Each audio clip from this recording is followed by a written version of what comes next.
Thus occupied, my hands could not protect my ears, which had filled with the sound of mother's frantic wailing and the mourners' rising ululation.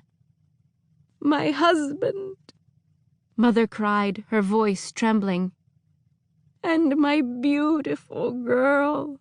How can I lose them both in one day?" "Hush now." Abigail pulled my mother into her arms. "Keturah Desmona may yet live. We will know nothing until they find her." Mother shook her head. "She is gone. Hashem has taken her from me." The mourners wailed on cue, and mother burst into fresh sobs. Overcome by the sights and sounds of grief, I crouched lower in the corner, willing myself to disappear. No one looked in my direction because I was the second daughter, the plain one. I was only Shalom Tzion. "So sudden," Abigail said, releasing my mother. The old woman, our closest neighbor, picked up a piece of wet linen, wiped it over my dead father's chest, and shook her head. "Itamar was a fine man. Hashem blessed you with a fine husband, a prosperous man, and now he has taken him away." "Blessed be the name of the Lord," another neighbor murmured, determination in the straight line of her mouth as she scrubbed between the dead man's toes. "He gives and he takes away." "But to take him like this," Mother sputtered, looking from one neighbor to another. "He was fine this morning. He broke his fast and went riding with Keturah, and before I could even visit the well, my husband returned to me dead. And my daughter, my pride and joy, what has become of her?" A newcomer caught Mother's arm. "A swift death is a mercy. And my son said your husband died instantly. Apparently the horse reared, and Itamar fell backward. Your daughter must have been thrown from the saddle." "So where is she?" Mother shrieked.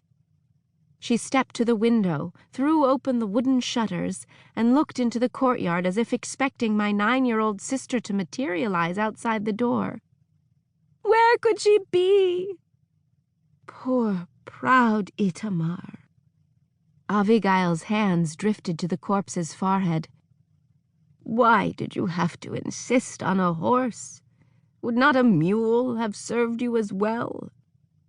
The other women did not reply, but kept washing the body. Though I was but a child of 6 years, I knew the old woman had raised a valid point.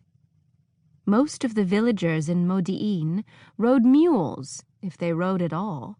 Yet father had insisted on riding a horse, and not just any horse. His mount had to be a stallion, the finest money could buy, and it had to be a proud beast, and lively, with a wild streak to intimidate less skilled riders.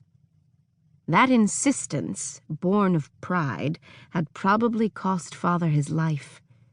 The skittish stallion often fidgeted when a rider climbed onto his back, and frequently kicked at any passer-by who happened to startle him.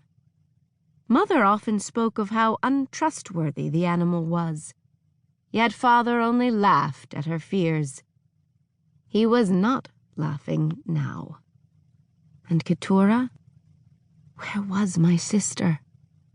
Before sunset, father would take his place in the family tomb, and mother and I would face life without him. I would miss his twinkling dark eyes, his booming laugh, and the work-worn hands that had always patted my head with gentle affection.